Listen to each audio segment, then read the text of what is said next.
The demons of Halloween have been unleashed early this year. Take a look at these selfies that I took in an office building supply store. This guy over my shoulder here, 15 foot tall. What's he doing among the plumbing and the electricity and the carpentry? I have no idea. And who wants to put this guy in front of their house in the first place? Take a look at this one. This is the demon of death arising from a crypt in a graveyard. You really want to put that at your front door? Good thing I had on my politically correct mask to ward off the Halloween virus. Just kidding, folks. You know, only the blood of Jesus is going to ward off the demons of the evil of Halloween.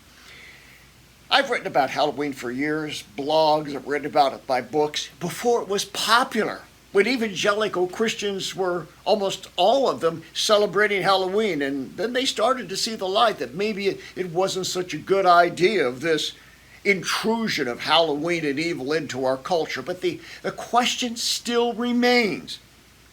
What should Christians do about Halloween? How should they look at it? And the answer is easy. What's happening here is the creation of a familiarity with the profane and the demonic.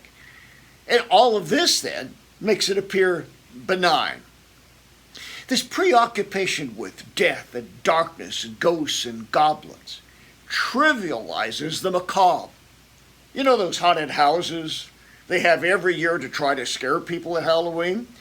It looks like they're going to be shuttered this year. Oh, not because Christians concerned about spiritual warfare were fighting back and protesting them. No, it's because they're potential incubators for COVID.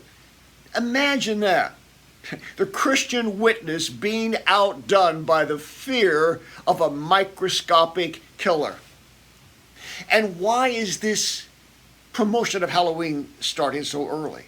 Those pictures were taken on Labor Day weekend. That's 2 months in advance of Halloween.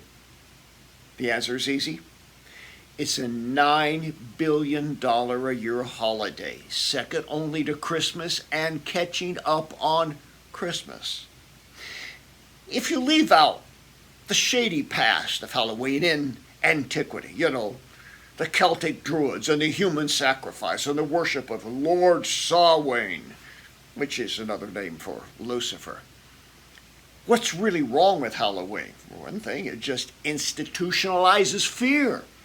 It celebrates evil. Think about this. God is omnipotent. He is always the same, all-powerful, all the time. But the devil isn't. His power is limited.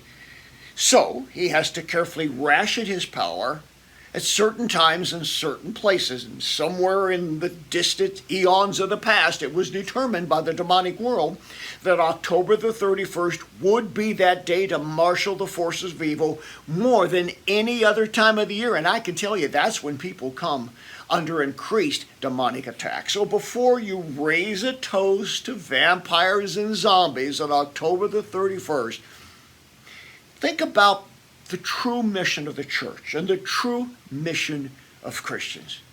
This was expressed in Acts 26:18 by the Apostle Paul. He declared his mission, the mission of all Christians, is to turn people from the power of Satan to the power of Jesus Christ. And I might add, cast out demons in the process. Your financial support and prayers make it possible for us to bring hope for the hurting and freedom to those in spiritual bondage. For the latest information regarding ministry outreaches, go to boblarson.org or call 303-980-1511.